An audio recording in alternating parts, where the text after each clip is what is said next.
Imagine spending billions of pounds on a shiny new tunnel designed to solve London's traffic problems, only to discover that a significant chunk of drivers would rather queue for a floating rust bucket from the 1960s than pay your charges. That's essentially what's happened with the Silvertown Tunnel, and it's the kind of public policy disaster that makes you wonder if anyone in charge has ever actually met a real human being. Welcome back to UK Daily Coffee, where we serve up your daily dose of political reality stronger than the denial flowing through Transport for London's press department.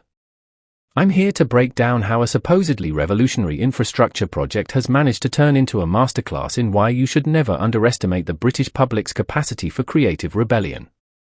Now, let's get one thing straight from the start. This isn't just another story about London traffic, though God knows we've got enough of those to fill the Thames. This is about something far more fascinating: what happens when technocratic solutions meet the immovable force of human stubbornness, and spoiler alert, the humans are winning. The numbers here are absolutely spectacular in their own twisted way. Since the Silvertown Tunnel opened, the Woolwich Ferry has seen a 36% surge in weekday usage and a jaw-dropping 58% increase on weekends. That's not a modest uptick, that's the kind of dramatic shift that suggests people are making deliberate choices to spite your carefully calculated traffic management scheme. Think about what this actually means for a moment. We're talking about drivers who are literally choosing to queue for a ferry service that represents just 3% of all East London cross-river traffic, rather than pay charges that range from £1.50 for motorcycles to £4 for cars during peak hours. That's the price of a decent coffee, and yet thousands of people have decided they'd rather spend their time floating across the Thames like they're starring in some bizarre period drama about pre-decimal Britain. But here's where this gets properly interesting, because the boycott isn't just about money, it's about principle. Transport for London's own data shows that roughly 13% of drivers are deliberately refusing to pay the crossing charges, which means we're looking at a coordinated act of civil disobedience disguised as consumer choice.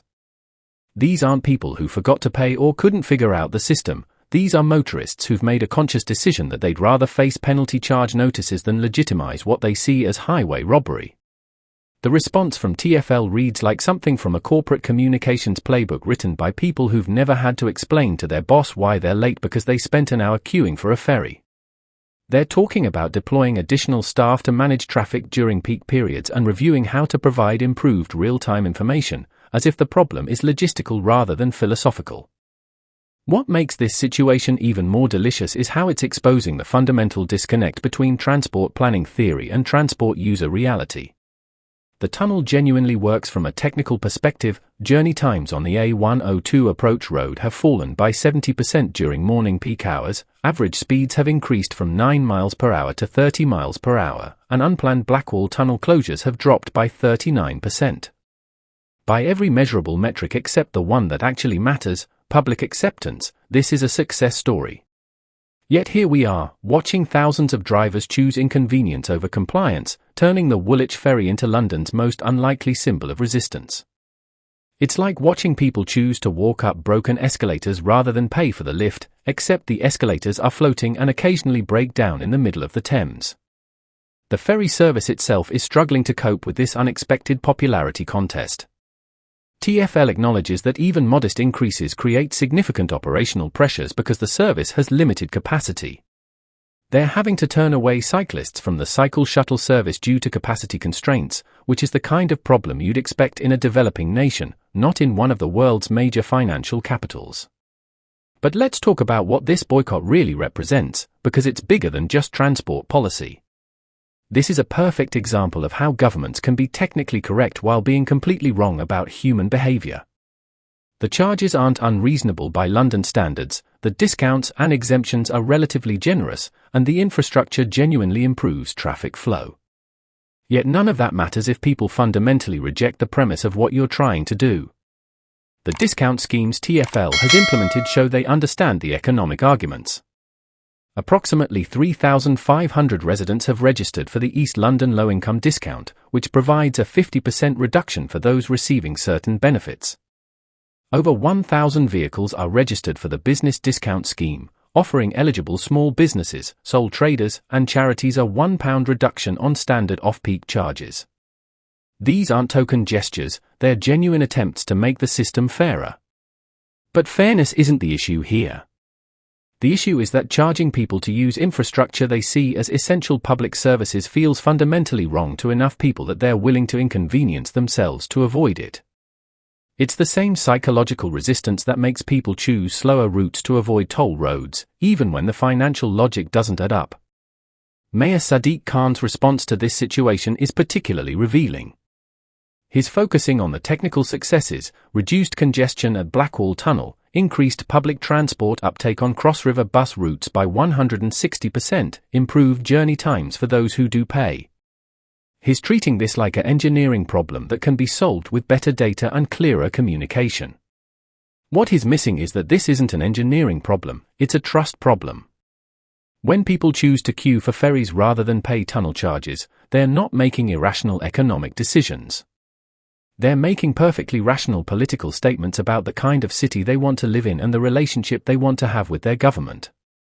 The 3-month monitoring report statement that we expect travel patterns to settle suggests TfL believes this is a temporary adjustment period rather than sustained resistance.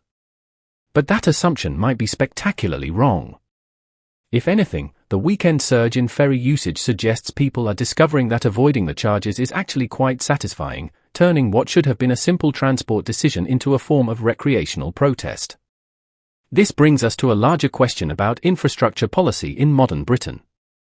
We've become very good at building technically excellent solutions to complex problems, but we've apparently forgotten how to build solutions that people actually want to use. The Silvertown Tunnel works brilliantly for the people who pay to use it, but its success is being undermined by the people who refuse to participate in the system at all. The comparison with other charging schemes is instructive here. The congestion charge faced initial resistance but eventually became accepted because it was clearly about managing city centre traffic. The ultra-low emission zone has faced ongoing opposition but serves an obvious environmental purpose. The Silvertown Tunnel charges feel different because they're essentially charging people for the privilege of using infrastructure that solves problems the government created through decades of underinvestment. What's particularly frustrating for transport planners is that this boycott is making the ferry service less efficient while simultaneously proving that the tunnel works. The irony is almost perfect. The very success of the tunnel in reducing congestion elsewhere is being undermined by people who refuse to acknowledge that success because they object to paying for it. The operational challenges this creates for TfL are genuinely significant. The ferry service wasn't designed to handle a 58% increase in weekend usage, and the knock-on effects are being felt throughout the transport network. They're having to bring in additional staff, review operational procedures, and potentially invest in expanded capacity for a service that should theoretically be declining in importance. But perhaps the most telling aspect of this entire situation is how it reveals the limits of technocratic governance. Transport for London has done everything right from a planning perspective. They've built excellent infrastructure, implemented reasonable charging schemes, provided appropriate discounts and exemptions, and monitored the results carefully.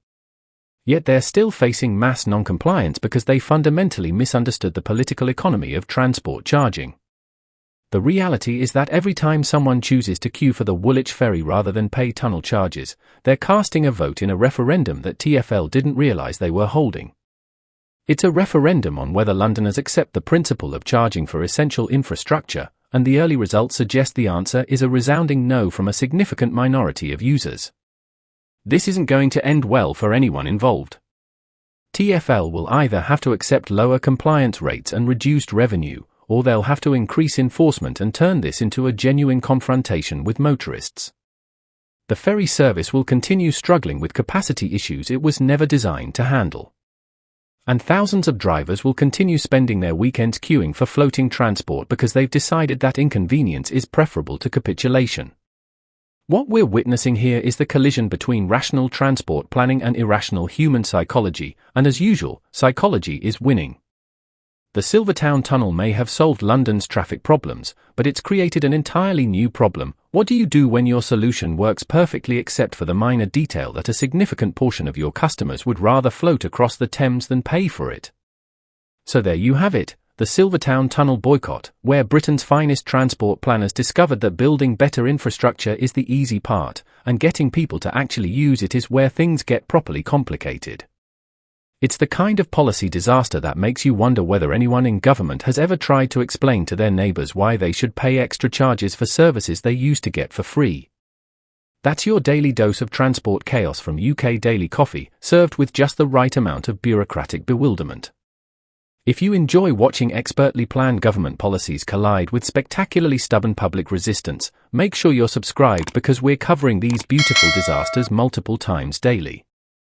Hit that notification bell, share this with anyone who's ever chosen the scenic route to avoid paying tolls, and let me know in the comments whether you think this boycott represents principled resistance or just good old-fashioned British bloody-mindedness.